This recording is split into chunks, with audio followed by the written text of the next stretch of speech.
मी आता एवढा सगळा प्रवास केला, साधारणपणे किती किलोमीटर फिरला असाल तर? 1.5 पावणे 2 लाख. 1.5-2 लाख? हो. काय बोलता? हो. देवाच्या कृपेने प्रवासात कधी अपघात नाही झाला. बरं. मी प्रवासात नसताना माझे 9 अपघात झालेत. हां. आणि त्या 9 अपघातामध्ये साधारण माझे 60 तुकडे आहेत शरीराचे. 60 ठिकाणी माझी हाडं तुटलेली आहेत. स्कूटर सोडली, पण मी त्यावेळेस हे विसरलो होतो की माझा तुटलेला पाय गाडीवर आहे, तो माझ्या कंट्रोलमध्ये नाही आहे. म्हणजे आता हा जो तो पूर्ण वेगळा झाला? हो, हे काय इथून हे सगळं तुटलेलं आहे. अरे बापरे. किल्ला कसा पाहायचा हेच लोकांना माहिती नसतं. तर तिथं गेल्यानंतर लोकांना मोस्टली काय दिसतं, तर काही कमानी दिसतात, बरोबर, किंवा तटबंदी दिसते, काही ठिकाणी वाड्याचे अवशेषही दिसतात. तर सर, किल्ला कसा पाहावा ह्याच्याबद्दल तुम्ही काय सांगा? एका बाजूला छत्रपती आणि त्यांची सेना आणि नाण्याची दुसरी बाजू हे किल्ले. म्हणजे जेवढे हे लोक महत्त्वाचे होते तेवढेच ते लोक पण, म्हणजे किल्ले हे त्याचा भाग होता. कारण किल्ला हा ॲक्च्युली शस्त्र म्हणून छत्रपतींनी वापरला. खालनं येणारा शत्रू, जो कोणी शत्रू आहे तो, त्याचा डाव्या बाजू ही ओपनकडे असणार आहे. ओके. उजवी बाजू, शस्त्राची बाजू ही डोंगराकडे असणार आहे. बरोबर. त्यामुळे त्याला डिफेन्स करणंच शक्य आहे, त्याला अटॅक करणंच शक्य नाही. कारण उजव्या साईडला जे झाडं येणार, हे येणार, ते येणार, त्यामुळे त्याला ती चालवता येणार नाही तलवार. तेच वरनं येणारं मराठा सैनिक जे आहे त्याची ओपन हँडला तलवार फिरवण्यासाठी त्याला भरपूर वाव आहे. बरोबर. असं हे त्यांनी जे शास्त्र तयार केलेलं आहे. काळामध्ये टॉयलेट्स होते? हो, आपल्याकडे किल्ल्यांवरती टॉयलेट्स सगळे आहेत. बरं. सगळ्या किल्ल्यांवर टॉयलेट्स आहेत. ओके. महाराजांच्या किल्ल्यांवरती 99% टॉयलेट्स आहेत. इव्हन राजस्थानमधल्या बऱ्याच किल्ल्यांवरती ते तर महालच होते, तिथं टॉयलेट आहेत.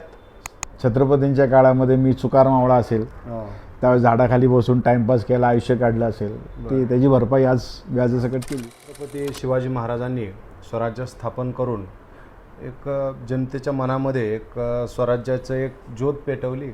आणि या ज्योतीला पुढे छत्रपती संभाजी महाराज असतील, ताराराणी असतील, राजाराम महाराज असतील, या सर्व पुढच्या छत्रपतींनी या स्वराज्याचं वटवृक्षामध्ये रूपांतर करण्यासाठी अतिशय मेहनत घेतली. परंतु छत्रपती शिवाजी महाराजांनी हे सगळं स्वराज्य स्थापन करत असताना दुर्गांचा, गडकिल्ल्यांचा अतिशय बारकाईनं अभ्यास केला होता असं आपल्याला दिसतं. आणि याच गडकिल्ल्यांच्या माध्यमातून हे जे स्वराज्य होतं ते वृद्धिंगत करता आलं, हे राखता आलं. आणि स्वराज्याच्या एकंदरीतच वाटचालीमध्ये दुर्गांचा, गडांचा अतिशय महत्त्वाचा असा रोल राहिलेला आहे. जे आपल्याकडे इतिहासकार आहेत, इतिहास अभ्यासक आहेत, अनेक दुर्गप्रेमी जे आहेत, छत्रपती शिवाजी महाराज असतील किंवा जे इतिहासप्रेमी आहेत, तर ते गड किल्ल्यांचा अतिशय बारकाईनं अभ्यास करत असतात. आणि या अभ्यासाच्या माध्यमातून नेमका इतिहास काय आहे, नेमकी त्यावेळची परिस्थिती काय आहे, याचा अनेक गोष्टींचा उलगडा या दुर्गांच्या माध्यमातून होत असतो. आता 1-2 गड किल्ल्यांना भेट देणारे काही जण आपल्याला रेग्युलर ट्रेक करणारे आपल्याला पाहायला मिळतात. पण जर मी तुम्हाला असं सांगितलं की 1-2 नाही तर तब्बल 950 किल्ल्यांना भेटी देणारे, सर करणारे जर एखादं व्यक्तिमत्व आपल्यामध्ये असेल, तर तुम्ही त्याला काय म्हणाल? कोणी त्यांना दुर्गप्रेमी म्हणेल, कोणी त्यांना दुर्ग अभ्यासक म्हणेल, पण माझ्या दृष्टीनं मिलिंद क्षीरसागर सर जे आहेत, तर ते अक्षरशः दुर्गवेडे जरी त्यांना म्हटलं तरी ते काही वावगं ठरणार नाही.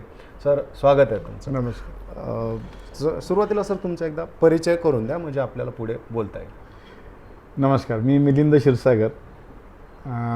तसा आहे जुन्नरचा, पण व्यवसायामुळे, नोकरीमुळे मी पुण्यातच पहिल्यापासून आहे. पुण्याच्या एका कॉन्व्हेंट शाळेमध्ये मी शिक्षक होतो. मी तसा शिवाजी मिलिटरी स्कूलचा विद्यार्थी, म्हणजे ज्या शिवाजी पुतळा आहे, जगातला पहिला शिवाजी महाराजांचा अखंड पुतळा, त्या शाळेत, त्या पुतळ्याच्या छत्रछायेमध्ये आम्ही शिकलो. तिथून पुढं शिक्षक झालो. 38 वर्ष शिक्षकी पेशा करून मागच्या 2 वर्षापूर्वी मी रिटायर झालो. आता जे काही फिरलो ते रवंत करत बसलोय. बरं. सरांकडनं आज आपण गप्पाचा विषय काय आहे, चर्चेचा विषय काय आहे की त्यांनी जवळपास, म्हणजे त्यांच्या आठवणीत आहेत असं जवळपास 900-950 किल्ले त्यांच्या आठवणीत. कदाचित ही संख्या जास्त आहे, पण घोळ नको म्हणून सर सध्या 950 म्हणतायत. तर आज आपण त्यांच्याशी संवाद साधणार आहोत आणि एकंदरीतच त्यांचा हा जो एकंदरीत प्रवास आहे त्या प्रवासाबद्दल जाणून घेणार आहोत. किल्ल्यांच्याबद्दलच्या त्यांच्याकडं सांगण्यासाठी खूप सगळं आहे. मी आत्ता इथं आल्यानंतर काही त्यांच्याशी चर्चा करत होतो तेव्हा मला जाणवलं की ह्या दुर्गप्रेमी असणाऱ्या माणसानं फक्त किल्ल्यांना भेटी दिल्या नाही तर त्या ठिकाणच्या संस्कृतीचा त्यांनी मागोवा घेण्याचा प्रयत्न केलेला आहे. आणि आपल्या महाराष्ट्रातला जो आपला अभिमानाचा पराक्रमाचा जो शौर्याचा जो इतिहास आहे तर तो इतिहास आणि त्या इतिहासाचा प्रचार प्रसार करण्याचं काम ते शिवाजी ट्रेल्स या संस्थेच्या माध्यमातून करत आहेत. तर सर स्वागत आहे पुन्हा एकदा तुमचं. सर तुम्ही मला सांगितलं की जवळपास 900-950 किल्ले. ॲक्च्युली आकडा किती आहे तुमच्या दृष्टीने? नाही तसं काही फिक्स आकडा काय मला सांगता येणार नाही आणि तो मोजणंही शक्य नाही. पण 17 राज्य आणि 3-4 केंद्रशासित प्रदेश यात सगळे किल्ले बघून झालेले आहेत. बरं. महाराष्ट्रातलेच नाशिक भागातले काही किल्ले माझे राहिलेले आहेत. नाहीतर तेही जवानीत जर बघता आले असते, आता म्हातारपणी तर शक्य नाही, पण जवानीत जर बघता आले असते ते अजून 30-40 किल्ले वाढले असते. पण एक 950च्या दरम्यान आकडा असावा जो आता माहीत आहे. किल्ले हे मी ठरवून बघितलेले आहेत. जसं मी माझ्या बायकोला घेऊन मुलाला घेऊन आम्ही वर्षातून 2 वेळा भ्रमंती करायचो. दिवाळीचे 20-22 दिवस. दोघेही शिक्षक, मुलगाही शाळेत, त्यामुळे तेज्या सुट्ट्या आमच्या सुट्ट्या सगळ्या सारख्या असल्यामुळं आम्हाला तो 2 जवळपास 60 दिवसाचा एक गॅप आम्हाला छान मिळायचा जिथं आम्ही भटकंती करू शकू. मग दिवाळी जायचं ते दिवाळीच्या आदले 6 महिने आम्ही सगळं त्याचा अभ्यास करायचो. कुठं जायचं, कुठला एरिया घ्यायचा, काय करायचं. आणि 2 टूरच्या मध्ये गॅप राहू नये म्हणजे आम्ही स्टेट वाईज करत होतो बऱ्याचशा गोष्टी. तुम्ही गुजरात राजस्थान केले तर एखादा किल्ला दुसऱ्या राज्याचा त्या एरियात आहे पण तो बघायचा, कारण त्या एरियात परत येणार आपण नाही आहे. असं करत आम्ही त्या भागातले जवळजवळ 13-14 वर्ष आम्ही दिवाळी मे महिना फिरलो. बरं. म्हणजे त्या काळामध्ये 13-14 दिवाळी आम्ही उपभोगले नाहीत. बरं. त्यावेळेला तुम्ही बाहेरच असायचो. बरं सर, तुम्ही फक्त महाराष्ट्र किंवा जे तुम्ही 17 राज्य सांगितले इथलेच किल्ले पाहिले की काय बाहेरच्या राज्यातले बाहेरच्या देशातले पण पाहिले? स्कूटरवरती मी भूतान एक फक्त देश कव्हर केला. ओके. तसे मी व्हिएतनाम, ओमान, दुबई, UAE तिकडचे मी किल्ले. आत्ता मध्यंतरी रोलबॉल एक खेळ जो पुण्यामध्ये तयार झाला त्याच्या मी इंटरनॅशनल बॉडीवरती काम करतो. त्यामुळे त्या निमित्ताने ज्यावेळेस टुर्नामेंट्स असतात, वर्ल्ड कप असतात, त्याचे जे संस्थापक आहेत राजू दाभाडे हे माझं तिकीट 5-6 दिवस आधीचंच काढतात आणि मला विचारून पाहिजे ते राहिलं असेल तर मग पुढचे 5-6 दिवस अजून ते तिथं राहा आणि तुला काय बघायचं ते बघून घे. अशा ह्यानी मी रोलबॉलमुळे मला ते बाहेरच्या देशातले किल्ले पण पाहायला मिळाले. पण सर या वेळाची सुरुवात झाली कशी? मी जन्म माझा आसाममध्ये झालेला. छत्रपतींच्या काळामध्ये जसे इथं छत्रपती होते तसे तिथेही कोणतरी असाच एक अवलिया होता ज्यांनी स्वराज्यासाठी किंवा त्यांच्या एरियासाठी खूप काही केलं. माझा जन्म तिथला. माझं मूळ जुन्नरचं, शिवजन्मभूमी. मी राहायला जुना तोपखान्यात. बरं. माझी शाळा शिवाजी मिलिटरी स्कूल. हे माझ्या भोवतीचं जे वातावरण होतं सगळं ते शिवमय होतं आणि ते शिवमय वातावरण असल्यामुळे लहानपणापासनं मी ते फिरत असल्यामुळं किंवा त्या ह्याच्यात राहिल्यामुळं हे कुठंतरी इनबॉर्न होतं. 87 साली माझ्या डोक्यात दिल्लीला जायचं आलं. त्याच्या आधी मी गोव्याला 3-4 वेळा, कोल्हापूरला असं सायकलवर गेलो होतो. त्यावेळेसही मी तिथं ते किल्ले पाहण्याचा योग आला. मी ज्यावेळेस दिल्लीला गेलो त्यावेळेस जाणून बुजून मी किल्ले प्लॅनिंगमध्ये ते घेतले होते तिथले. त्यामुळे ते किल्ल्यांची संख्या ही 83-84 ती हळूहळू वाढत गेली. ज्यावेळेस मी स्कूटरवर फिरायला लागलो त्यावेळेस म्हणजे सायकलवरनं मोटरसायकल किंवा स्कूटरवरती ज्यावेळेस आलो त्यावेळेस मग मी ते भाग पूर्ण एरिया पाहायचा असं डोक्यात ठरवून फिरायला लागलो. त्यात मला बायकोची साथ मिळाली. बायको देखील जुन्नरचीच, बरं. शिवाजी कॉलेजची ती विद्यार्थी, त्यामुळे शिवमय तिच्या पण अवतीभोवती शिवमय वातावरण होतं. तिने मला भरपूर साथ दिली. तिने साथ दिली म्हणूनच मला एवढं शक्य झालं. नाहीतर आजकालच्या आपण जे काही ऐकतो नवऱ्याला बाहेर जाऊन देत नाही तसं मला न होता, तर हिने बाहेर जाऊन देण्यापेक्षा स्वतःही माझ्याबरोबर जॉईन झाली. मुलगा लहान होता तोपर्यंत आम्ही एका स्कूटरवरती, मुलगा जसा मोठा झाला तसं आम्ही 2 स्कूटर घेऊन आम्ही फिरायला लागलो. म्हणजे अख्खा हिमालय बायकोनी ती गाडी चालवली. आणि ती सुरुवात जी झाली ती शाळेतनं जे वातावरण आम्हाला निर्मित झालं होतं त्याच्यातनंच ते पुढं हळूहळू योग मिळत गेला. मी ते करत गेलो. बरं सर, आता तुम्ही जसं सांगितलंच आता की 950 आपण एक किल्ले पार केले किंवा चढाई केली, त्या ठिकाणी भेट दिली. रायगड जो आहे आपला, त्या रायगडाच्या बद्दल अनेक इतिहासकारांनी खूप लिहून ठेवलेलं आहे. आणि त्या रायगड हा म्हणजे खूप दुर्गम आणि खूप अवघड असा किल्ला सांगितला गेलेला आहे. तर तुम्ही आता एवढ्या सगळ्या किल्ल्यांना भेट दिल्यानंतर तुम्हाला काय वाटतं की रायगड, तुमच्या दृष्टीनं रायगड काय आहे? नाही, आता काय झालंय, आधुनिकता एवढी झालेली आहे की पाचाडच्या अलीकडं रायगड चालू होतो. पाचाडच्याही खाली चालू होतो रायगड. म्हणजे तो जो डोंगर आहे पाचाडला चढतानाचा जो घाट आहे त्याच्या खाली रायगड ॲक्च्युली चालू होतो. ज्यावेळेस रस्ता नव्हता त्यावेळेस तिथून तुम्हाला चालत जावं लागायचं, म्हणून तो दुर्गम होता. बरोबर.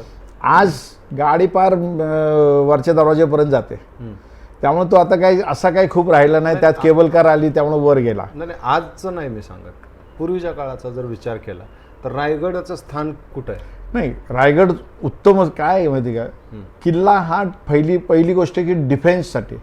बरोबर. डिफेन्समधनं अटॅक कसा होऊ शकतो, डिफेन्स हा तुमच्या अटॅकसाठी तुम्ही कसा वापरू शकता, बरोबर, हे तुमची ती कला आहे. आणि तिथला जो परिसर आहे त्या काळाचा जर विचार केला तर ती दमछाट जी आहे माणसाची, त्या दमछाटमध्येच तो अर्धा मेलेला असतो. बरोबर. आणि वर जाऊन परत युद्ध करायचं हे एक खूप अवघड गोष्ट आहे.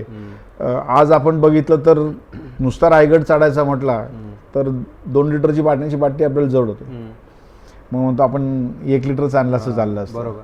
मग ते 1 लिटर नेले की असं वाटतं की अरे यार ही पण खूप झाली, काय गरज नाही, वर जाऊन पाणी पिऊ आपण.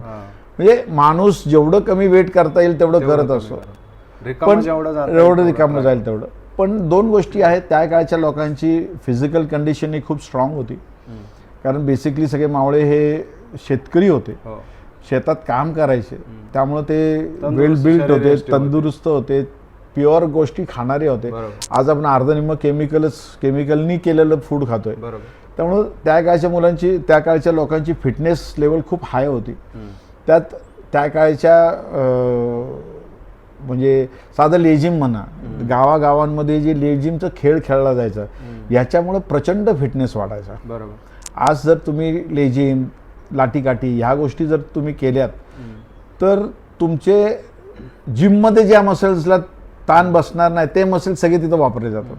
म्हणजे तुमचं असं म्हणणं आहे की रायगड हा खरंच सगळ्यात दुर्गम असा पूर्ण भारतामध्ये, जे आपल्या इतिहासकारांनी लिहून ठेवलेलं आहे की पृथ्वीवरती सगळ्यात अवघड किल्ला जर कुठला असेल, अगदी त्याला गरुडाचं घरटं सुद्धा म्हटलं गेलेलं आहे.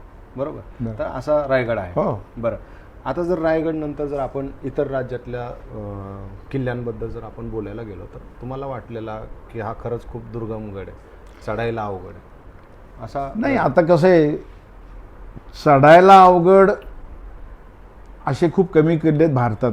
ओके.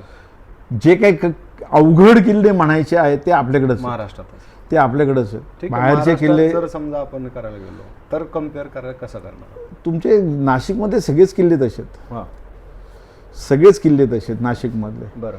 काही सह्याद्रीवरचे पण काही किल्ले तसे आहेत, खाली कोकणामध्ये पण काही किल्ले तसे आहेत की ते चढायला खरंच दुर्गम आहेत. ओके. दुर्गम म्हणण्यापेक्षा आज काय झालं, आपण खूप सोयी पाहतो त्या किल्ल्याच्या बेसपर्यंत जाण्यासाठीच खूप त्रास होतो. त्यामुळं माणूस पुढं किल्ल्यावर जाण्यासाठी नको म्हणतो. म्हणजे एक काळ होता 80-82 मध्ये की मी घनगड किल्ल्यावरती जाण्यासाठी जिथं गाडी लावायचो तिथून आता पुढं 7-8 किलोमीटर 10 किलोमीटर रस्ता झालाय. म्हणजे पार त्या घनगडच्या पायथ्याला जातो रस्ता. बरोबर. त्यामुळं हे पूर्वी नव्हतं. त्यामुळं किल्ले आता सगळे तसे सोपे झालेले आहेत. पण त्या काळचा जर विचार केला तर सगळेच किल्ले तसे खूप अवघड होते. कारण त्यांची सुरुवातच लांब लांब न व्हायची. बरोबर. आणि त्यांचं कार्य जे होतं ते तिथं उभं राहून ते कार्य जे होतं देखरेखीचं बेसिकली 70-80% किल्ले तर आपल्याकडे देखरेखीसाठीच होते की कुठल्या घाटवाटांवरती. सह्याद्री हा घाटवाटांचाच रस्त्याचाच भाग आहे. त्यामुळे सह्याद्री ते जेवढे वरचे किल्ले आहेत ते सगळे मोरओव्हर टेहळणीसाठीच होते किंवा तिथून खबर देण्यासाठी की बाबा कोण ती खालनं येते वर किंवा वरनं कोण जाते अशा याच्यासाठीच होतं. बरोबर.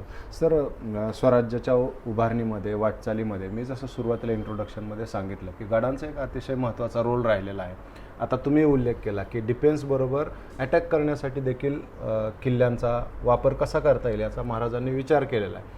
तुमच्या दृष्टीनं हे सगळं कसं केलेलं आहे आणि शिवाजी महाराजांनी स्वतः किल्ल्यांची काही निर्मिती केली, काही डागडुजी करून व्यवस्थित करून घेतलं, तर स्वराज्याच्या वाटचालीमध्ये तुमच्या दृष्टीनं किल्ल्यांचं महत्त्व काय आहे? किल्ल्यांचं खूप मोठं महत्त्व आहे. म्हणजे एका बाजूला छत्रपती आणि त्यांची सेना आणि नाण्याची दुसरी बाजू हे किल्ले. म्हणजे जेवढे हे लोक महत्त्वाचे होते तेवढेच ते लोक पण म्हणजे किल्ले हे त्याचा भाग होता. कारण किल्ला हा ॲक्च्युली शस्त्र म्हणून छत्रपतींनी वापरला. घाणेकरांनी प्राध्यापक प्र के घाणेकर यांनी छत्रपतींचं विज्ञान, किल्ल्यांचं विज्ञान वगैरे असं एक पुस्तक त्यांनी लिहिलेलं आहे. त्यात त्यांनी बऱ्याचशा गोष्टींचा तसा उल्लेख केलेला आहे. उदाहरणार्थ रायगडचं त्यांनी जे उदाहरण त्यात मोठं उदाहरण म्हणून घेतलेलं आहे की रायगड चढताना तुम्हाला डोंगर उजव्या हाताला ठेवूनच चढावा लागतो. आणि रायगड उतरणारा व्यक्ती हा डोंगर डाव्या बाजूला ठेवून उतरतो. आज आपल्याकडं 70 ते 80% लोक हे राईट हँडेड आहेत, लेफ्ट हँडेड कमी आहेत. बरोबर.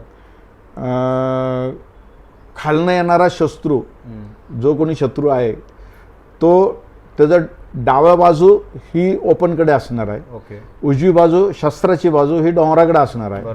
त्यामुळे त्याला डिफेन्स करणं शक्य आहे, त्याला अटॅक करणं शक्य नाही. कारण उजव्या साईडला जे जे झाडं येणार, हे येणार, ते येणार, त्यामुळे त्याला ती चालवता येणार नाही त्यावर. तेच वरनं येणारं मराठा सैनिक जे आहे त्याची ओपन हँडला तलवार फिरवण्यासाठी त्याला भरपूर वाव आहे.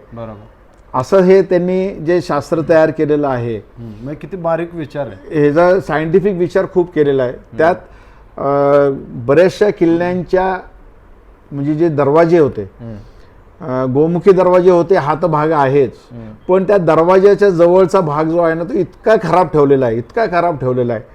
म्हणजे राजमार्ग आहे पण तो इतका खराब आहे की तिथं तुम्हाला सरळ चालताच येत नाही. बरं. मग जर तुम्हाला जर चालता येत नाही तर तुम्ही तिथं हत्ती आणणार कधी आणि त्याला धडक मारायला लावणार कधी, प्रश्नच येत नाही. म्हणजे असं त्यांनी इनडायरेक्टली सायन्स बरंच वापरलेलं आहे. आज जे टेक्निक आपल्याकडं सिटीमध्ये वापरलं जातं बघा, काही ठिकाणचे रस्ते तुम्ही कित्येक काळापासून कधीच तयार झालेले नाही. का? तर त्याच्या पुढं काहीतरी इम्पॉर्टंट गोष्ट आहे. त्यामुळे तुम्हाला झगमारत तिथं हळूहळू हळूहळू गाडी चालवावी लागते. म्हणजे रस्ताच खराब ठेवायचा की तुम्ही तिथं वेगात तुम्ही जाऊच शकत नाही. अशा प्रकारे त्यांनी तिथं सायन्स तिथं वापरलेलं आहे. प्लस पाणी, रस्त्याला पाणी कमी आहे, किल्ल्यावर तुम्हाला पाणी भरपूर सापडेल. बरं. रस्त्याला पाणी ठेवलं तर तुम्ही शत्रूची मदत करताय.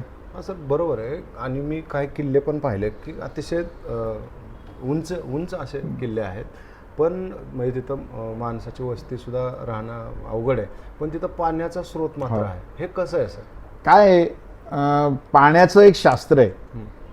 हे शास्त्र म्हणजे किल्ले, किल्ल्यांवरची झाड, तिथली वनस्पती, ह्या सगळ्यांचा तो एक इफेक्ट आहे. आता आपल्याकडे ह्याच्यावरचा डिटेल अभ्यास गायब आहे. कुठून कसा गायब झाला माहीत नाही. आपल्याकडे तो आजपर्यंत कसा पोहोचला नाही हे माहीत नाही. पण त्या काळी जशी आज आपण पाणवटे लोक बघतो, पाणी सांगणारे की तुमच्या जमिनीत कुठं पाणी आहे, असं असू शकेल की त्या काळच्या लोकांना थोडंफार शास्त्रीय ज्ञान होतं की कुठली झाडं लावली की तिथं पाणी साठणार, हो कुठल्या वनस्पती तिथं लावल्या तुम्ही वाढवल्या की तिथं आपोआप पाण्याचा स्रोत तुम्हाला मिळणार, निर्माण होईल. किंवा ते डोंगरावर पावसाचं आपल्याकडे पाऊस प्रचंड प्रमाणात आहे, ते पाणी साठवून ठेवणार, ते त्याच्या आतल्या ज्या डोंगरामधल्या भेगा आहेत त्या भेगांमधनं एका पर्टिक्युलर ठिकाणी कलेक्ट होणार. हे जे नॉलेज आहे हे आपल्याकडं मध्यंतरीच्या काळामध्ये काय झालं की इंग्रज 1818 मध्ये इंग्रजांनी त्यावेळेस हे सगळं काबीज केलं शेवटच्या युद्धानंतर. त्यानंतर 200 वर्ष आपले सर्वायव्हिंगमध्येच गेले, म्हणजे जिवंत राहण्यातच गेले. त्यामुळे आपलं शास्त्र एज्युकेशन हे सगळं संपलं, बरोबर. नाही ते आपल्याकडे मिळालं असतं. सर दुर्गाचे अनेक प्रकार आहेत, गड किल्ल्यांचे अनेक प्रकार आहेत. भुईकोट किल्ला आहे, गड किल्ले तर आपल्याला माहितीच आहेत, समुद्र जलदुर्ग आहेत. सर किल्ल्यांचे अनेक प्रकार तुम्ही पाहिले, तुमच्या आवडीचा किल्ल्यांचा प्रकार कोणता? नाही आता कसं आहे, मी जर एमपीत राहतोय किंवा मी पुण्यात राहतोय आणि मी जर म्हटलं तर मला जंजिरा आवडतो, जंजिरा इथं पुण्यात पाहिजे होता, तर शक्य नाही आहे. बरोबर. कारण हे किल्ले जे बांधले गेले ते तिथल्या असलेल्या निसर्गाच्या मदतीने त्याचा बेनिफिट घेऊन बांधले गेले. बरोबर. त्यामुळं तुम्ही निसर्गाला निसर्गाचं संरक्षण घेऊन हां निसर्गालाच आपलं संरक्षण करून बनवलेलं. जसं तुम्ही रायगडला जर गेलात तर जो चालायचा रस्ता आहे ते सोडून तुम्हाला कुठूनही चढता येणार नाही, कारण तो ताशीव कातळ आहे सगळा. त्यामुळे तुम्ही तिथनं वारा वर जाऊ शकतो आणि पाणी फक्त खाली येऊ शकतं. हे बाकीचं कोणी तुम्हाला तिथं जाऊन देणार नाही. म्हणजे ट्रेकिंग करणाऱ्या लोकांनी पण कधी प्रयत्न केले नसतील की क्लाइम्बिंग करावं तिथनं म्हणून, कारण ते आहेतच एवढे डेंजर. बरोबर. तसं प्रत्येक एरियाचे त्यांच्या एन्व्हायरमेंटला धरून ते किल्ले असल्यामुळं त्या प्रकारात मोडले जातात. त्यामुळे तुम्ही इकडचं तिकडं कम्पेअर करू शकत नाही. जसं आज 2 व्हीलर 1000 प्रकारचे 2 व्हीलर आहेत, प्रत्येकजण मी घेतली ती तुम्ही नाही घेणार, तुम्ही जी घेतली ते घेणार नाही आहेत. किंवा माझ्याकडे 3 गाड्या आहेत, त्या 3ही गाड्या वेगळ्या आहेत, मग काय घेतल्या मी वेगळ्या? तर जी गाडी मला पुण्यात चालवायची ती वेगळी आहे, जी मला टूरवरती न्यायची आहे ती वेगळी आहे. बरोबर. कारण मला ज्या कामासाठी त्याचं बेनिफिट पाहिजे त्या बेनिफिटसाठी मी तो करणार. तसं ते किल्ल्यांचं झालं. तिथं असलेल्या किल्ल्यांचं म्हणजे असलेल्या वातावरण किंवा त्या डोंगरांच्या मदतीने भौगोलिक परिस्थितीने ते किल्ले गेले. जसं तुम्ही कर्नाटक आपलं तमिळनाडू कर्नाटक ह्या भागात जर गेलात तर तिकडं दगडच खूप आहेत. म्हणजे हैदराबाद आणि हैदराबादचा जो परिसर जर बघितला तर दगड प्रचंड प्रमाणात प्रचंड आकारचे दगड आहेत. त्यांनी ते दगडांसकट किल्ले केलेले आहेत. ओके. म्हणजे त्या दगडांना धरूनच किल्ले केलेले आहेत. ओके. एमपी मध्ये पण असंच आहे. तो मदनगड जर बघितला तर त्या दगडात प्रचंड मोठा दगड आहे, त्या दगडाच्या वरती माल केलेला आहे. ओके. बरं. म्हणजे त्याची मदत त्यांनी परफेक्ट केलेली आहे. बरं. त्यामुळे प्रत्येक ठिकाणचे किल्ले हे त्या एन्व्हायरमेंटच्या हिशोबाने तिथं जी परिस्थिती आहे त्या परिस्थितीच्या हिशोबाने बेनिफिट झालेलं आहे. जसं नळदुर्गमध्ये जर बघितलं तर त्यांनी धरण केलेलं आहे. तिथे पाण्याचा वापर साठा करून ठेवण्यासाठी तो सगळा दुष्काळ प्रदेश, मग तिथं पाणी साठा कसा होईल तर धरण किल्ल्याच्या मध्ये धरण आहे. अशा गोष्टी बऱ्याचशा गोष्टी निसर्गाच्या मदतीने झालेल्या आहेत. बरं सर, आता अनेक जण किल्ला पाहण्यासाठी जातात, ट्रेकिंगसाठी जातात, मात्र काय होतं की किल्ला कसा पाहायचा हेच लोकांना माहिती नसतं. तर तिथं गेल्यानंतर लोकांना मोस्टली काय दिसतं तर काही कमानी दिसतात, बरोबर, किंवा तटबंदी दिसते, काही ठिकाणी वाड्याचे अवशेषही दिसतात. तर सर किल्ला कसा पाहावा ह्याच्याबद्दल तुम्ही काय सांगा? नाही, किल्ला कसा पाहावा हे समजून घ्यायचं असेल तर किल्ला कोणाबरोबर तरी पाहावा. ओके. आता माझं वय झालं किंवा मी नसतो, पण जुन्नरचे विनायक खोत जर तुम्ही त्यांची मदत जर घेतलीत आणि त्यांच्याबरोबर जर एकदा किल्ला पाहिला तर तुमची किल्ल्याकडे पाहण्याचा अँगल बदलून जाईल. की तुम्हाला कळेल की किल्ल्याकडे पाहायचं कसं असतं. मग तो किल्ला बोलतो कसं. आपल्याला मोठे मोठे लोक सांगतात की तिथे दगड बोलतात. ऍक्च्युली दगड नाही बोलत.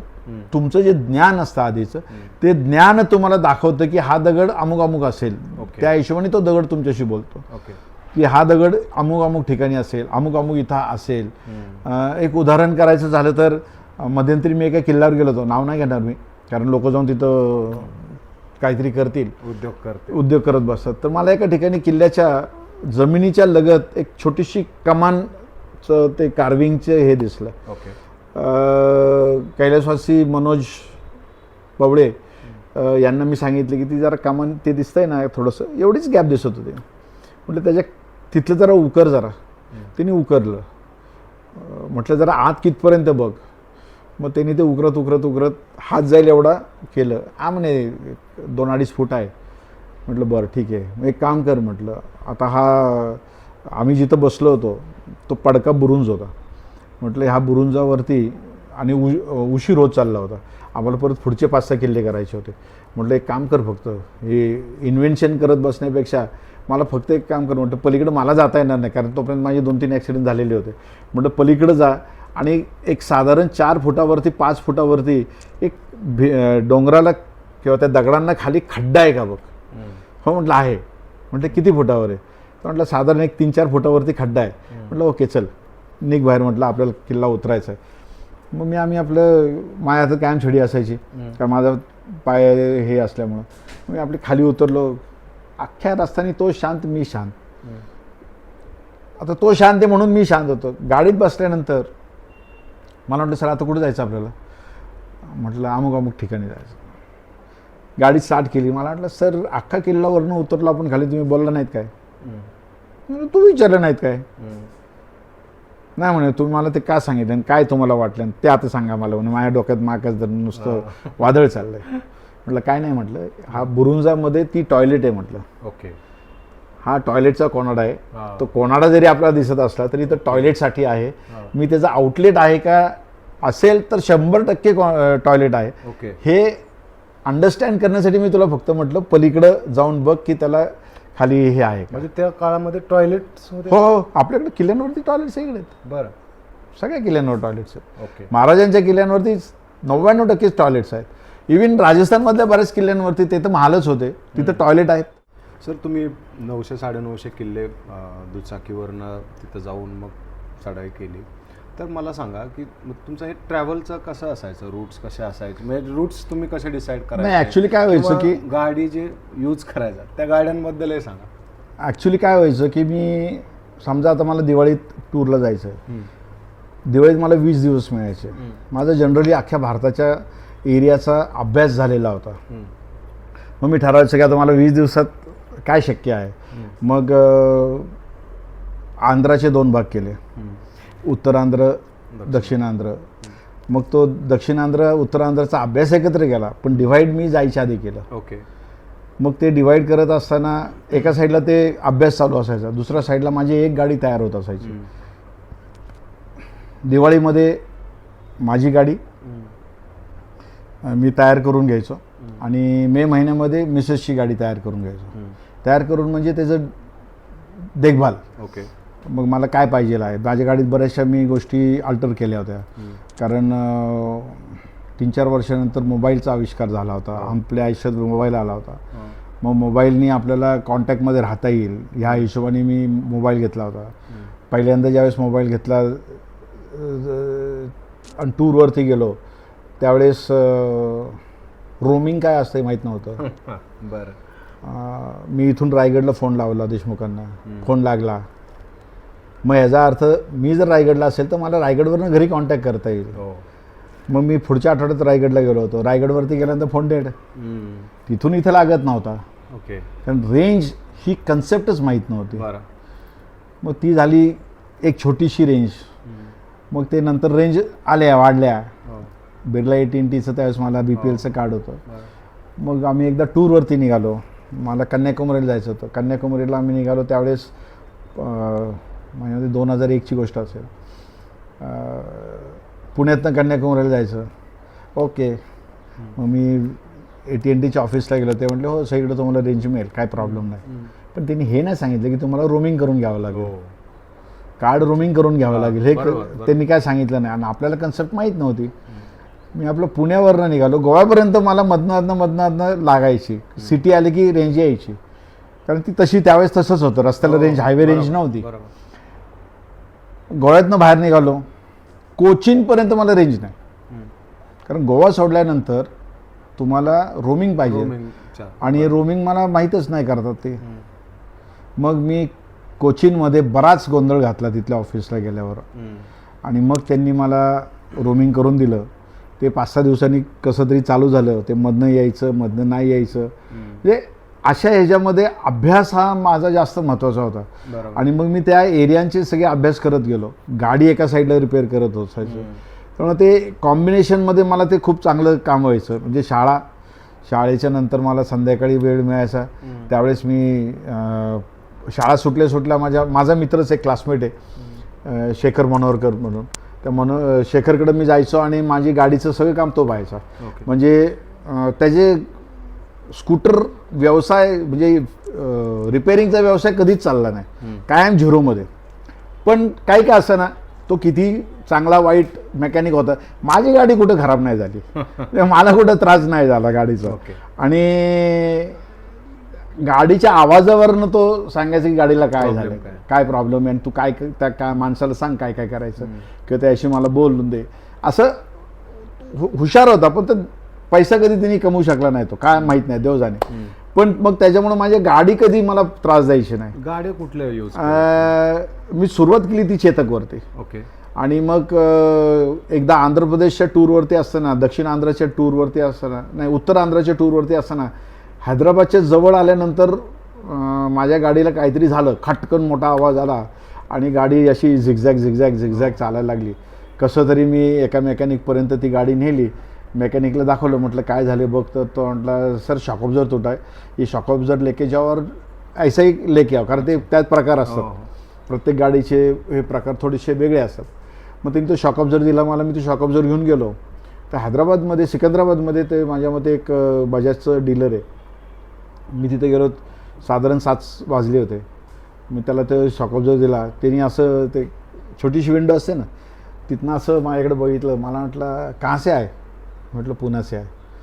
अच्छा, ये कैसा तोड़ा, मतलब आपका सवाल ही गलत है, मैं क्यों तोड़ूंगा मेरे गाड़ी का पार्ट. बराबर. नहीं ये टूटा कैसा वो बोलो. मुझे मालूम नहीं कैसे टूटा, मुझे क्या मालूम, आप बोलो. ठीक है, बोले काम करो, ये शॉक ऑब्जर लो, पैसे देने के लिए गाड़ी लेके आओ मेरे पास. बोला सर मैं भाग गया तो. नहीं जाएंगे आप भाग के. अगर आप पुणे से घूम रहे तो आप भाग के नहीं जाएंगे, मुझे गॅरंटी आहे. मग तो मी माझी गाडी झाल्यानंतर तिथं गेलो. मला म्हटलं बजाजचा पहिला डीलर आहे मी. पुण्यातनं जी स्कूटर बाहेर पडली ती पहिली डीलर मी आहे त्याचा. मी आजपर्यंत असं तुटलेला शॉक ऑब्झर कधी बघितला नव्हता. कसा तुटला मला ते पाहायचं आहे. त्याचं काय म्हणजे त्यांनी नंतर मला सांगितलं, त्याचा जो वरचा कान असतो तिथं नट बसतो, तो नट तुटला होता. म्हणजे ते तुटलं होतं आणि असं कधीच तुटत नाही म्हणे.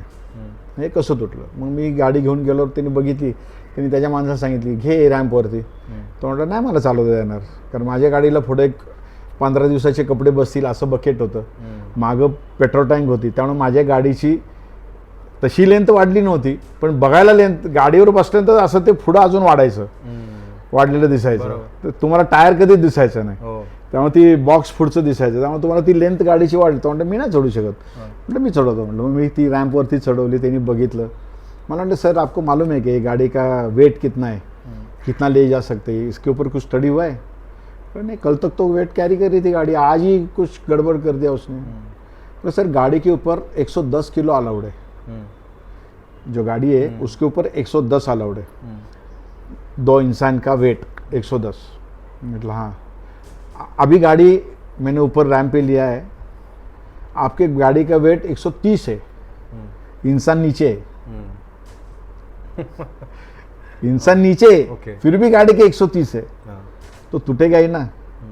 गाड़ी इतना वेट कैरी नहीं कर सकता. कहीं हो सकता है कि आप छोटे से खड्डे में भी जाओ तो वो हैमर का काम करता है, इससे टूट गया.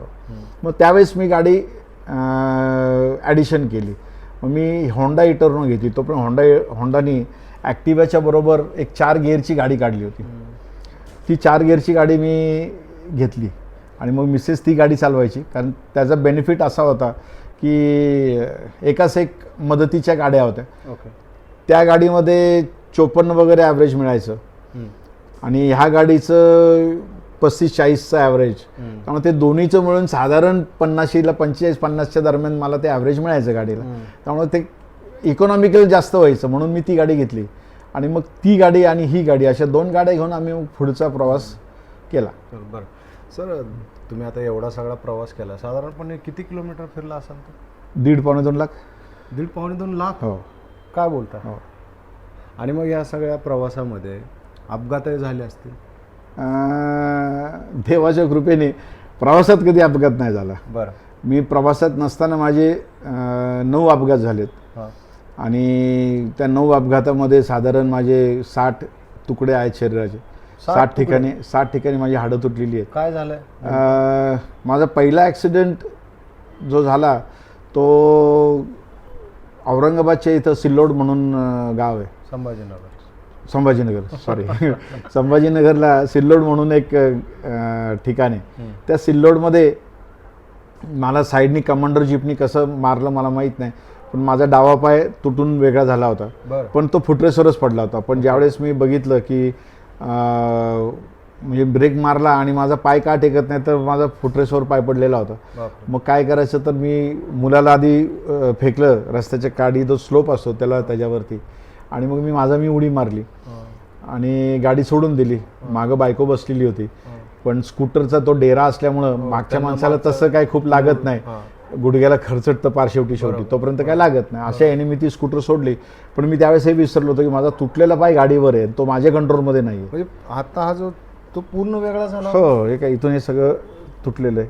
अरे बाप. आणि आतले हाडं जी हाडं असतात ती हाडं शार्प असतात. म्हणजे पूर्वीच्या काळी त्याचे बोन्सला टूल्स करायचे, ते त्यांनी ते सगळं फाडलं आणि बाहेर आलं. ते इथला मधला हाडाचा पीस पण बाहेर पडला होता. असं ते त्यावेळेस तो ॲक्सिडेंट झाला. आणि त्यानंतर माझे 9 ॲक्सिडेंट्स मेजर झाले. कुठे लागले?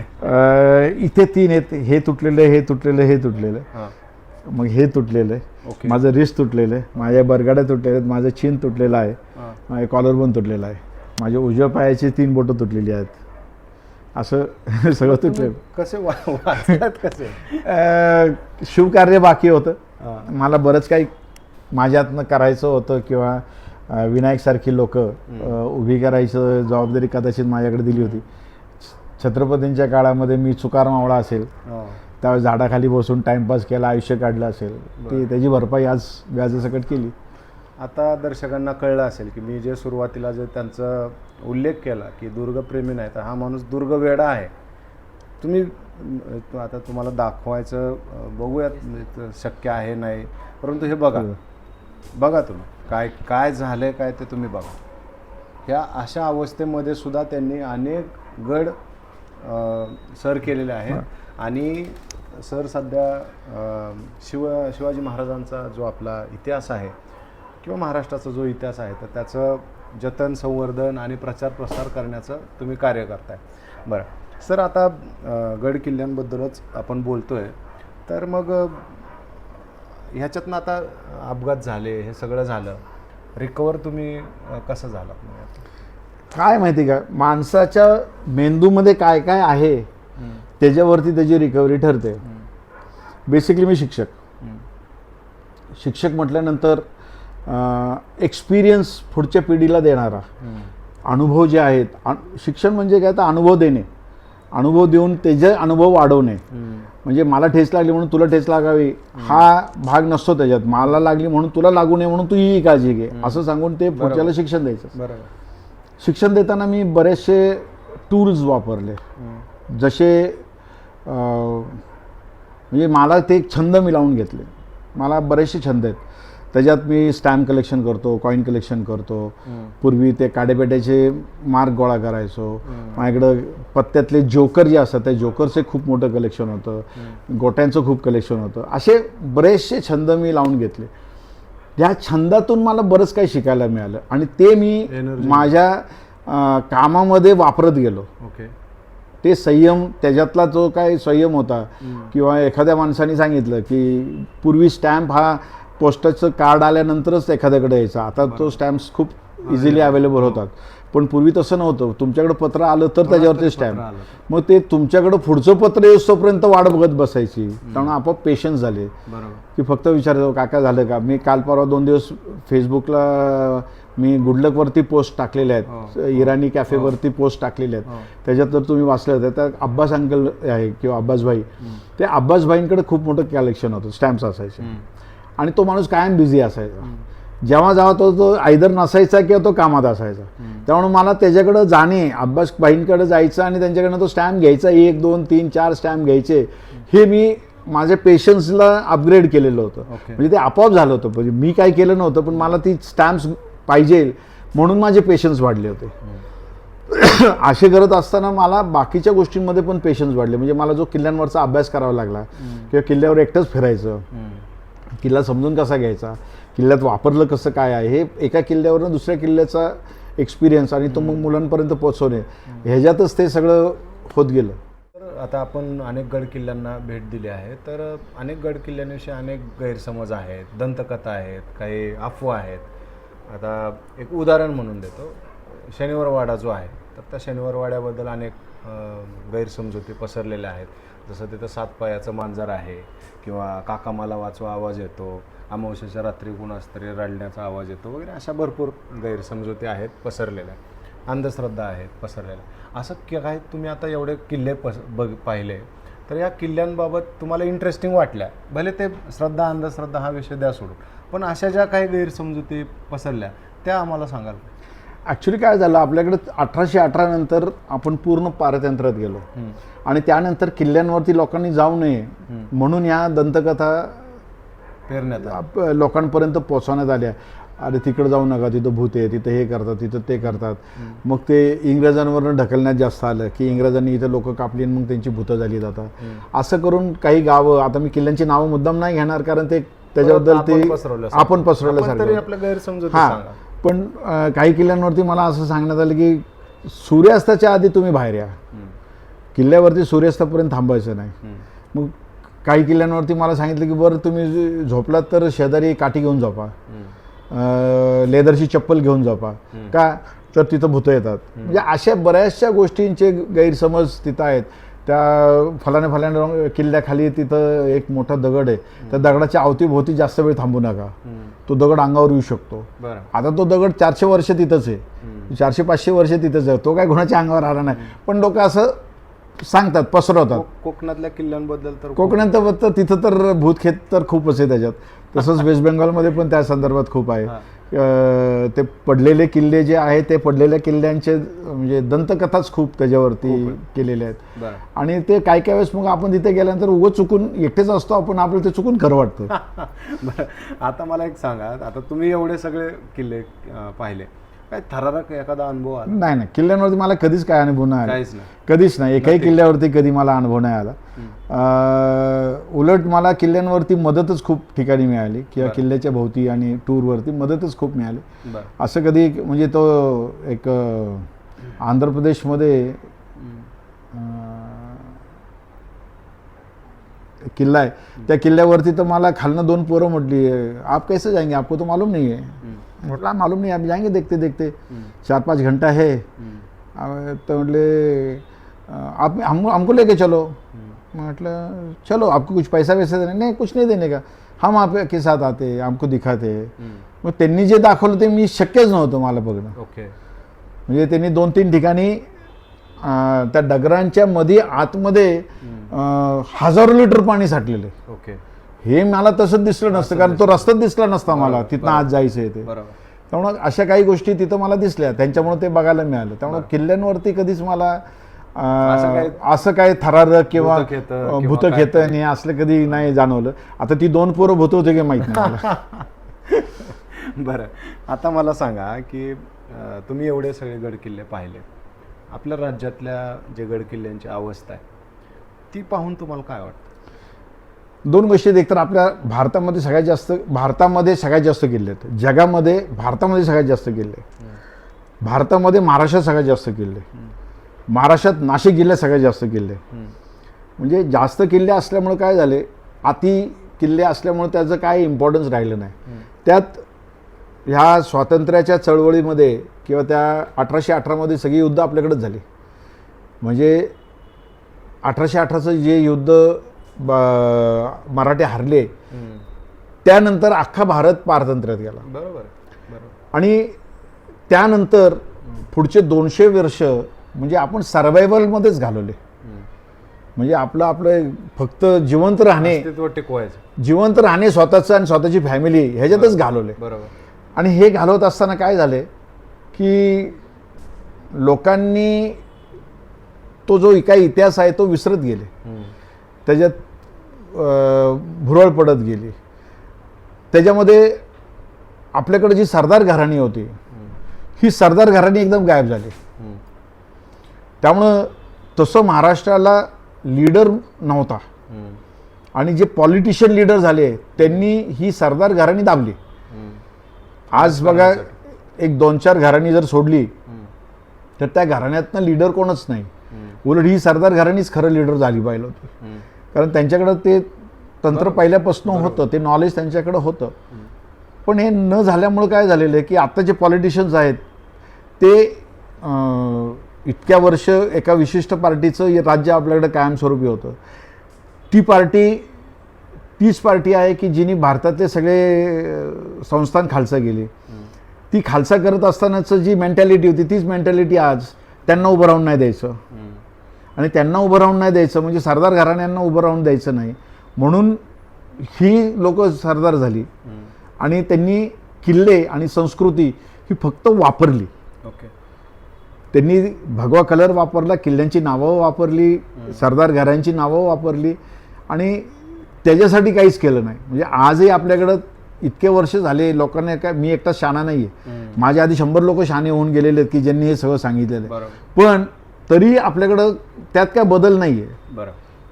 म्हणजे महाराजांचा एवढा मोठा पुतळा उभा करायचा आणि असं करायचं तसं करायचं, आजही ते सगळं भांड्यातच आहे. आहे ते किल्ले तुम्ही वापरा, आहेत ते किल्ले ते स्मारक म्हणून करा. एक किल्ला एक इंडस्ट्री आहे, एक किल्ला एक इंडस्ट्री आहे. ती इंडस्ट्री तुम्ही परत चालू करा, ते किल्ले परत रिपेअर करा, एक मॉडेल म्हणून करा आणि बघा. बरोबर. आज आपल्याकडे एवढे पॉलिटिशियन्स आहेत, म्हणजे छत्रपतींची भूमिका करणारे पण पॉलिटिशियन्स आहेत, पण त्यांच्या हातात किती सत्ता आहे, त्यांच्या हातात किती पॉवर आहे, त्या खुर्चीवर गेल्यावर त्या खुर्चीची दुखणी त्यांनाच माहिती. हे जर खुर्चीवर नसताना एवढं बोलत होते, खुर्चीवर गेल्यावर का नाही केलं यांनी, तर काहीतरी डिफिकल्टी असणार. आपलेच दात आपले सोट, कोण कोणाला काय बोलणार, असं झालेलं आहे. त्यामुळं आपल्याकडं किल्ल्यांकडे पाहण्याचा अँगलच चुकीचा आहे. दुसरी गोष्ट, हे सगळे किल्ले येतात ASIच्या अंडर. ASIच्या अंडर आल्यामुळं मधल्या काही काळामध्ये साधारण एक 50 वर्षापूर्वी किल्ल्यांचे वापर म्हणजे किल्ल्यांवरचे आर्टिस्टिक दगडं, कार्विंग केलेली दगडं चोरून ट्रेड करणे हाच धंदा होता काही लोकांचा. आणि त्याच्यामुळे काय झालं की त्या किल्ल्यांकडे पाहण्याचा अँगलच सगळ्यांचा बदललेला आहे. किल्ल्यांवरती आजही संवर्धन करणं खूप अवघड आहे. म्हणजे आज जे ASI करते ते खरंच कमाल आहे. कारण ह्याच्या आधी ASIमध्ये जी काम करणारी मंडळी होती वरच्या लॉबीमध्ये, वरच्या ग्रेडमध्ये, हे तुम्हाला महाराष्ट्रीयन सोडूनच लोक सापडतील. उत्तर भारतीय मोस्टली, साऊथ इंडियन जास्त आणि नॉर्थ इंडियन जास्त. साऊथ इंडियनला त्यांना त्यांच्या इतिहासाचं काय घेणं देणं नाही पडलेलं, आणि तुमच्या इतिहासाचं काय करतील ते, हा एक भाग झाला. नॉर्थ इंडियन लोकांना किल्ल्यात किल्ला सगळ्यात मोठं म्हणजे आमचा किल्ला असं म्हणून ते त्यांच्या किल्ल्याचं नाव मोठं करतात. तुमचे किल्ले किल्ले नाहीत, तुमचे किल्ले किल्लेच नाही, ते गड्यात मध्ये असं म्हणून ते आपल्याला काय म्हणतात. त्यामुळे आपल्या किल्ल्यांकडे बघणारच कोण नाही, सरकार बघत नाही तर कोण बघणार आहे. म्हणूनच मी ह्या वरच्या भांडणामध्ये संवर्धन कोणीतरी चालू केलं पाहिजे, किल्ल्यांबद्दल आस्था वाटली पाहिजे, किल्ल्यांचं आज जे रूप आहे ते पुढच्या पिढीला पाहता यावं म्हणून मी 30 वर्षापूर्वी साधारण एक शिवाजी ट्रेल नावाची संस्था चालू केली. शिवाजी ट्रेल ह्याचा अर्थ मागोवा घेणे, ट्रेल ह्याचा अर्थ मागोवा घेणे. तर मी छत्रपतींचा मागोवा घेण्यासाठी, ते छत्रपती एक मोठं पुष्प आहे, त्यातली एक पाकळी किल्ला आहे. त्या पाकळीतला सुरुवात मी केली दुर्ग संवर्धनसाठी आणि लोकांपर्यंत संवर्धन कार्य पोचावं या हिशोबाने मी ते दुर्ग संवर्धन संस्था चालू केली आणि मुलांना बेसिकली त्यात इन्व्हॉल्व केलं. ह्याच्यामध्ये आमचे 2 भाग होते, एक हिस्ट्री क्लब आणि त्याच्यातनं पोरांना किल्ले दाखवणे. आता मे महिन्यात नाताळच्या सुट्टीमध्ये मुलांना 8-8 दिवस जाऊन 10-12-15 किल्ले दाखवणे, असे मी 20 ट्रेल आत्तापर्यंत केले. साधारण 200-250 किल्ले मी मुलांना दाखवले. त्यानंतर मग त्याच मुलांपैकी ज्यांना जास्त आवड आहे त्यांना किल्ल्यांवरती दर शनिवारावर घेऊन जाऊन जे संवर्धन कार्य आहे उदाहरणार्थ साफसफाई करणे, किल्ल्यावरचे कागद गोळा करणे, किल्ल्यावरचे प्लास्टिक गोळा करणे, आलेल्या जी लोक येतात किल्ला पाहायला त्यांना माहीत नसतं. मला जसं मिळालं त्या किल्ल्यावरती की 2 मुलांनी मला किल्ले दाखवला म्हणून मला किल्ला कळला, बघता आला, जास्त चांगला. आता मी नुसतं वरच्यावर फिरलो असतो. तसं त्या मुलांकडनं त्या किल्ल्यांवरती व्हावं आणि त्या किल्ल्यांना त्यातनं प्रोत्साहन मिळावं म्हणून त्याचा एक थोडासा हिस्ट्री क्लबचा एक सिलेबस तयार केला. आणि काही शाळांमध्ये हिस्ट्री क्लब मी चालवत होतो, पण नंतर लोकांची मेंटॅलिटी शाळेचा अभ्यास शिक्षक करत नाहीत, पूर्ण होत नाही आणि त्यांना त्याला वेळ मिळत नाही, तर हा ॲडिशनल कुठून करणार म्हणून एक 2 वर्षापूर्वी मी ते सगळं स्टॉप केलं. बरं सर, तुमच्या बोलण्यातनं ॲक्च्युली जे गड किल्ल्यांची सध्याची अवस्था आहे त्याबद्दलचा संताप दिसतो आणि तो साहजिक आहे. प्रेम असल्यामुळं हा तुमचा संताप आहे. पण सर मला एक सांगा की तुमच्या आयुष्यामध्ये छत्रपती शिवाजी महाराजांचं काय स्थान आहे?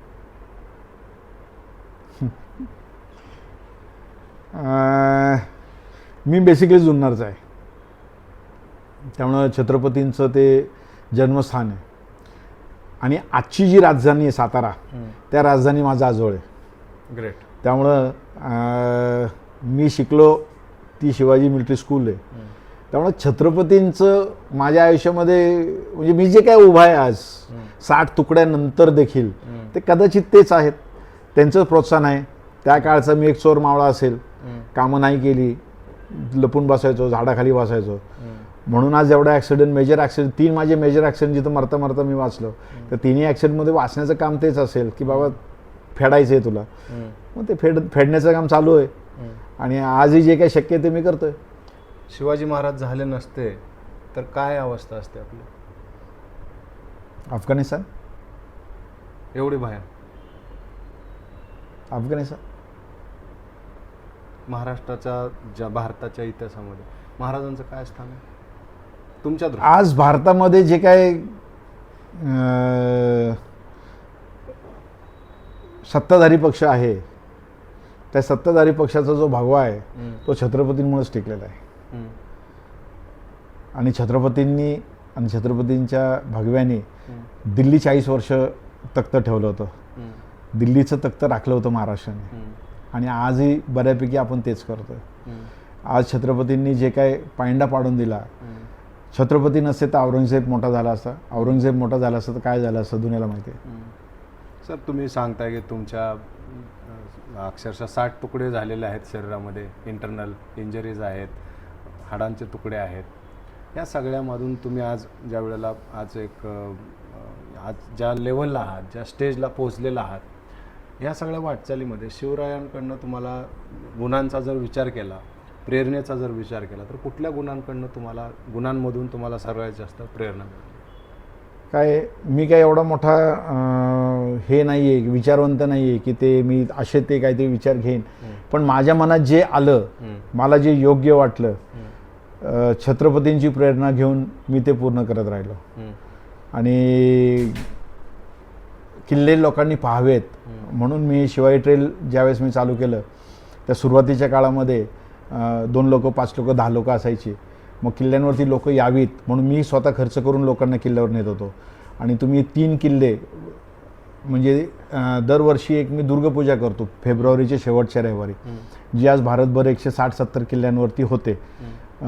त्याची सुरुवात मी 30 वर्षापूर्वी केली होती. आणि जर तुम्ही विद्यार्थ्यांसाठी हे आव्हान असायचं डायरेक्ट की तू 3 वेळा जर किल्ल्यावरती पूजा करायला आला 3 वेगळ्या, तर मी तुला शिवाजी महाराजांची मुद्रा मी तुला देईन. मग मी तांब्याच्या मुद्रा, जी मुलं 3 किल्ले झालेले आहेत त्यांना मी ती तांब्याची मुद्रा द्यायचो. म्हणजे त्या पूजेला ह्याच मुलांमधनं मुलं ज्यावेळेस मोठी झाली, त्या मुलांना पूजेला बसवताना जी व्यक्ती आपण बसवतो ती मग ह्यातलीच मी निवडायला लागलो.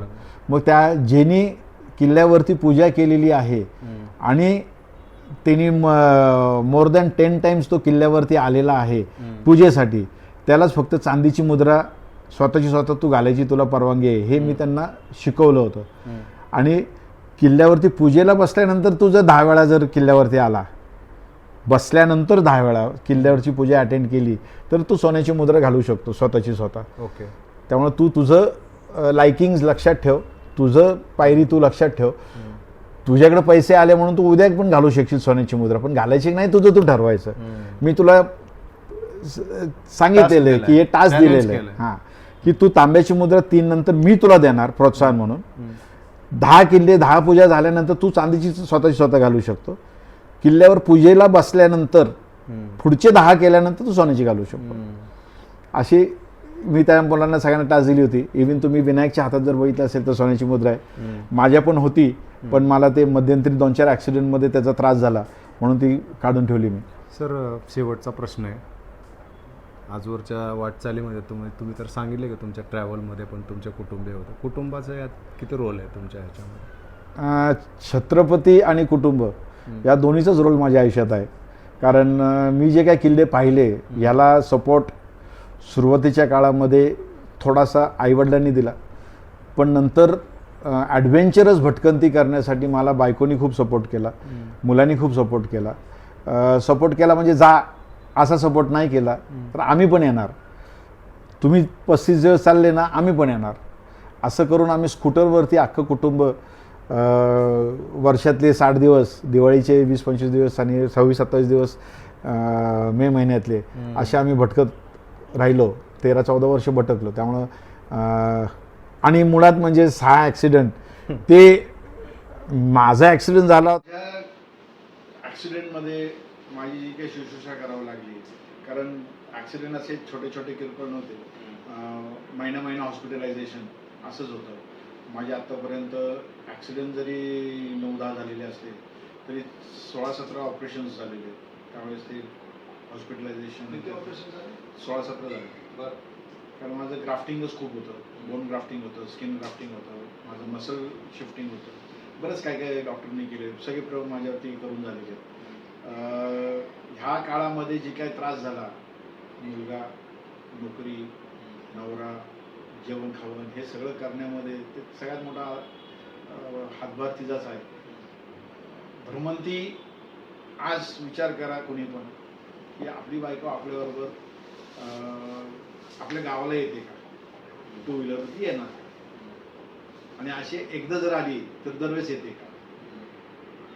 मग एखादी स्त्री तुमच्याबरोबर 35-35 दिवस फिरते आणि एकदा नाही 14 वर्ष फिरते, मोठी गोष्ट आहे. तिच्यामुळंच मला ही करण्याचा उत्साह मिळाला, सपोर्ट मिळाला. माझा पहिला ॲक्सिडेंट झाल्यानंतर मी पेपरला ज्यावेळेस इंटरव्ह्यू दिला होता त्यावेळेस देखील पेपर कटिंग माझ्याकडे झालं. त्यात मी लिहिलं होतं माझं घर बायको चालवतो आणि माझा खर्च सगळं, माझा जो पैसा येतो तो सगळा मी दुर्गसंवर्धन आणि भटकण्यावरच घालवतो, असं मला त्यावेळेचं स्टेटमेंट आहे. ते आजही तसंच चालू आहे. बायको आता मुलगा बघतो सगळं आणि मी आपलं माझं मी भटकत असतो. धन्यवाद सर. खूप वेळ दिला तुम्ही आणि तुमचं कार्य करण्यासाठी आमच्याकडनं शुभेच्छा आहेत. आणि खरं तर आम्हाला अभिमान आहे की ज्या पद्धतीनं 8-9 ॲक्सिडेंट झाले त्यानंतर सुद्धा ज्या पद्धतीनं कार्य केलेलं आहे आणि एक आपला जो समृद्ध इतिहास आहे, अभिमानाचा इतिहास आहे, पराक्रमाचा इतिहास आहे, हे पोचवण्यासाठी तुम्ही जे कार्य करताय ते खरंच खूप ग्रेट. धन्यवाद. धन्यवाद.